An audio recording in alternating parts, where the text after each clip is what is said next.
Harry went back to the common room. Harry just said, "At least Hermione is on Snape's tail," when the portrait of the fat lady swung open and Hermione came in. "I'm sorry, Harry," she wailed. "Snape came out and asked me what I was doing, so I said I was waiting for Flitwick, and Snape went to get him, and I've only just got away. I don't know where Snape went." "Well, that's it, then, isn't it?" Harry said. The other two stared at him. He was pale and his eyes were glittering. "I'm going out of theirs tonight, and I'm going to try and get to the stone first." "You're mad," said Ron. "You can't," said Hermione. "After what McGonagall and Snape have said, you'll be expelled." "So what?" Harry shouted. "Don't you understand? If Snape gets hold of the stone, Voldemort's coming back." "Haven't you heard what it was like when he was trying to take over? There won't be any Hogwarts to get expelled from. He'll flatten it or turn it into a school of the dark arts. Losing points doesn't matter anymore. Can't you see? Do you think he'll leave you and your families alone if Gryffindor wins the House Cup? If I get caught before I can get to the stone, well, I have to go back to the Dursleys and wait for Voldemort to find me there. It's only dying a bit later than I would have become as never going over to the dark side. I'm going through the trapdoor tonight, and nothing you to say is going to stop me. Voldemort killed my parents, remember?" He glared at them. "You're right, Harry," said Hermione in a small voice. "I'll use the invisibility cloak," said Harry. "It's just lucky I got it back." "But will it cover all three of us?" said Ron. All three of us? Come off it. If you don't think we'll just let you go alone." "Of course not," said Hermione. How do you think you'd get to the stone without us?"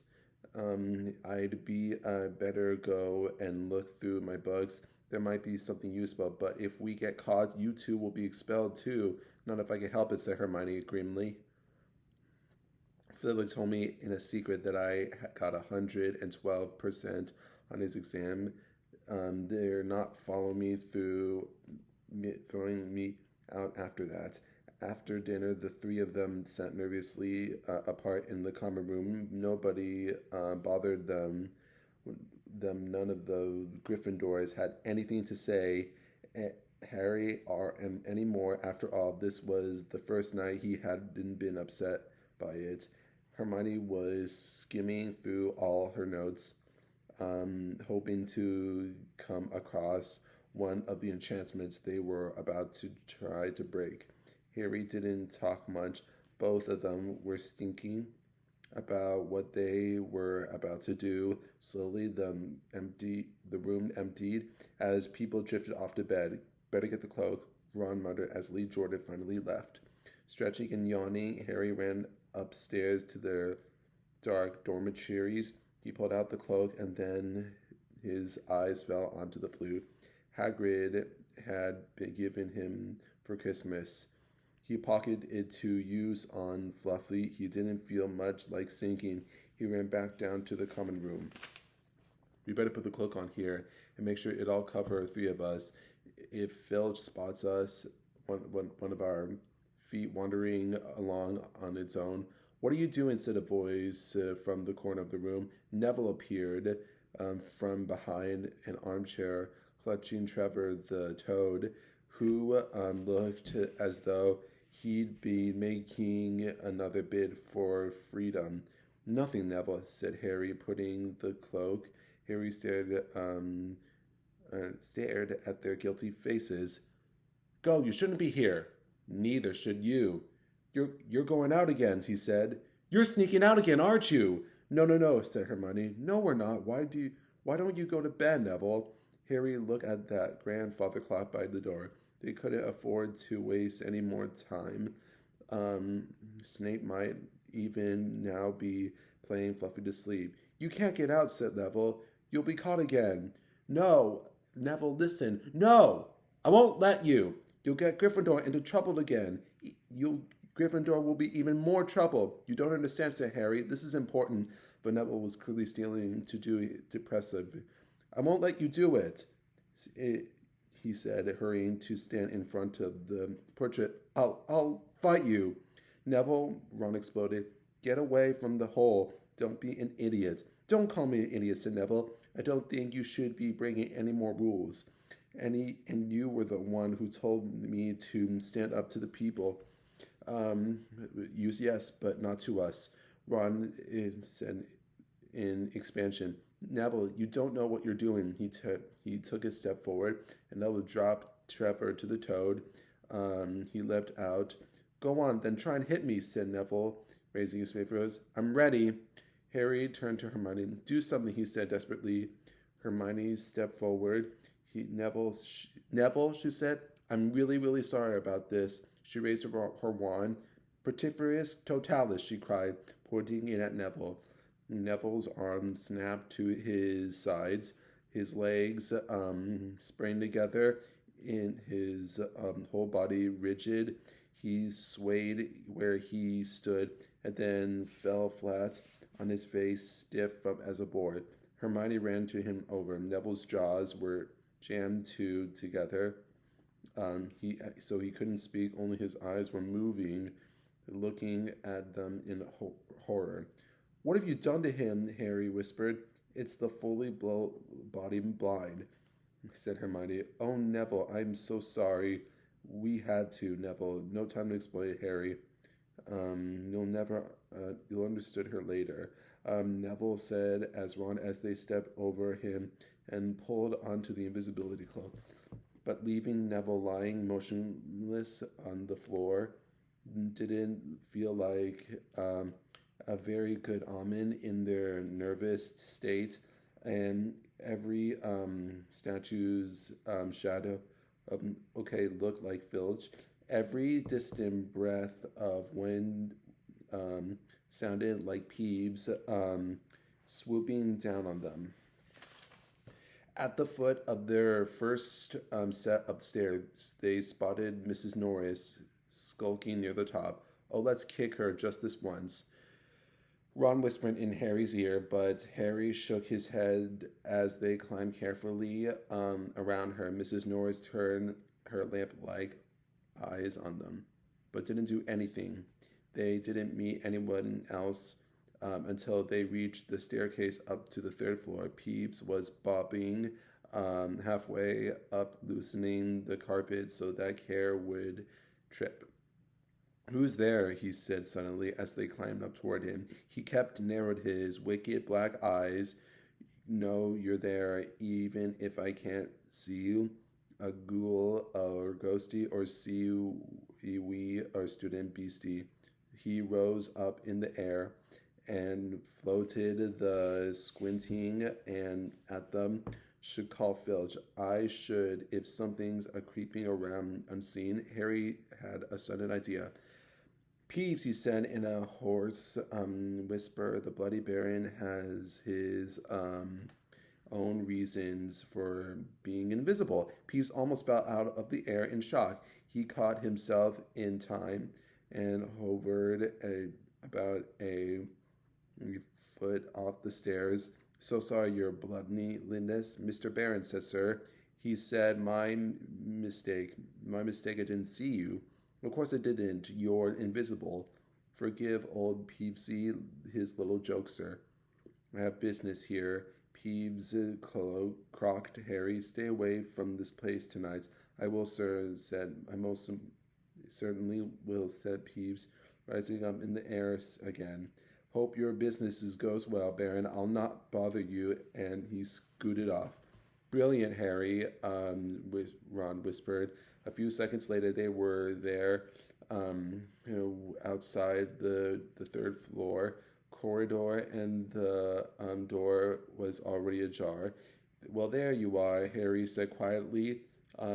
Snape's got past Fluffy. Seeing the open door somehow seemed to impress upon all three of them what was facing them. Underneath the cloak, Harry turned to the other two. If you want to go back, I won't blame you, he said. You can take the cloak. I won't need it now. Don't be stupid, said Ron. We're coming, said Hermione. Harry pushed the door open. As the door creaked low, rumbling met their ears. All three of the dogs' noses sniffed madly in um, their direction, even though it couldn't seem to them. What's that at its feet? Hermione whispers. Looks like a harp, said Ron. Snape must have left it here. It must wake him the moment you stop playing it, said Harry. Well, here he goes. He put the Hagrid's flute to his lips and blew. It wasn't really a tune, but from the first note, the beast's eyes began to droop. Harry Hartley drew. Slowly, the dog's growl ceased. It tottered on its paws and fell to in its knees, then slumped to the ground fast. Keep playing, Ron warned Harry, and they slipped out of the cloak and crept toward the trapdoor. They could feel the dog's hot, smelly breath as they approached the giant's head. I think we'll be able to pull the door open, said Ron, peering over the dog's back. Want to go first, Hermione? No, that's all right, Ron gritted. His teeth stepped carefully over the dog's leg. He bent and pulled the ring of the trapdoor, which swung and opened. What can you see? Hermione said anxiously. Nothing, just black. There's no way of climbing down. We'll just have to drop. Harry, who was pulling the flute, he waved at Ron to get his attention and pointed at himself. You want to go first? Are you sure? Said Ron. I don't know how deep this thing goes. Get the flute to Hermione so she can keep him asleep. Harry handed the flute in a few seconds. Silence, the dog growled and twitched. But the moment Hermione began to play, it fell in its deep sleep. Harry climbed over it and looked down through the trapdoor. There was no sign of the bottom. He lowered himself through the hole until he was hanging on by his fingertips. Then he looked at Ron and said, I'll go first. Don't follow until I give you a sign. If anything's happened to me, don't follow. Go straight to the Allery and send Hagrid right to Dumbledore. Right, said Ron. See you in a minute. I hope. Harry let go, cold, damp, and it rushed past him as he fell down, and flump with a funny muffled and sort of a thump. He landed on something soft. He sat and felt around his eyes, not to the glue. I felt as though he was sitting on some sort of plant. It's okay, he called out to the light, the size posted, which was the open trapdoor. It's a landing. If you can jump.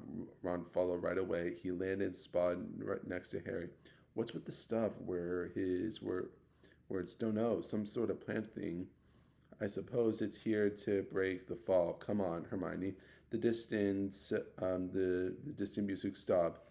There was a loud bark from the dog, but Hermione had already jumped. She landed on Harry's other side. We must be miles under the school, she said. Lucky this plant thing's here, really, said Ron. Lucky, shrieked. You look at you both. She leapt up and struggled toward a damp wall. She had to struggle because the moment she landed, the plant had started to twist snake-like tendrils around her ankles. As for Harry and Ron, their legs had already been bound tightly in long creepers. Without their noticing, had managed to free herself before the plant got a firm grip on her. Now she watched in horror as the two boys fought to pull the plant off them, but they more the strain against it, the tighter and faster, and the plant wound around them. Stop moving, Hermione ordered. I know what this is. Both of you. It's Devil's Snare. Oh, I'm so glad we know what it's called. That's a great help, Ron snarled, leaning back, trying to stop the plant from curling around his neck. Shut up, I'm trying to remember how to kill it, said Hermione. Well, hurry up, I can't breathe, Harry gasped raspingly, and as it curled around its neck, his chest. Devil snare, what did Professor Sprout say? It's like the, the dark and the damp, so lights a fire. Harry choked, yes, of course, but there's no wood, Hermione cried, wringing her hands. Have you gone mad? Ron bellowed. Are you a witch or not? Oh, right, said Hermione, and whispered out of her hand, waved it, muttered, and set it a jet of the bluebell flames she had used on Snape at the plant. In a matter of seconds, to the boys left felt it loosening its grip, and it cringed away from the lights and warmth, the wriggling and flailing and unraveled yet itself from their bodies, and they were able to pull free. Lucky you pay attention to your herbology, said Hermione, as he joined by the wall, whipping sweat off his face. Yes, said Ron, and lucky Harry doesn't lose his head in a crisis. There's no wood, honestly. Lucky we didn't panic. This way, said Harry, pointing down at the stone passageway, which was the only way forward. And all they could hear apart from their footsteps was the gentle drip of water trickling down the walls. The passageway sloped downward, and Harry was reminded of Gringotts with an unpleasant jolt of the heart. He remembered the dragons said to be guarding vaults in the wizard bank. If they met a dragon, a fully grown dragon, Norbert had been bad enough. Can you hear something? Ron whispered. Harry listened. A soft rustling and clicking to be coming from up ahead. Do you think it's a ghost? What is that? I don't know. It sounds like wings to me. Their light, I can see something's moving. They reach the end of the passageway, and before them, a brilliant lit chamber, its ceiling arching high above them. It was full of a small jewel, bright birds fluttering and trembling, and all around the room, on the opposite side of the chamber, was a heavy wooden door. Do you think they'll attack us if we cross the room? Said Ron. Probably, said Harry. They don't look very vicious, but I suppose if they all swoop down at once, well, there's no other choice. I'll run. He took a deep breath, covered his face with his arms, sprinted across the room. He expected to feel sharp beaks and claws tearing at him any second, but nothing happened. He reached the door and untouched it. He pulled the handle, but it was locked. The other two followed him. They tugged and heaved at the door, but it wouldn't budge. Not even Hermione tried her Alohomora charm. Now, Alohomoro! Now what? Said Ron. These birds, they can be here just for a decoration, said Hermione. They watched the birds overhead, glittering. They're not birds, Harry said. They're kings, wings, keys. Look carefully. So that must mean. He looked around the chamber while the other two squinted up at the flock of keys.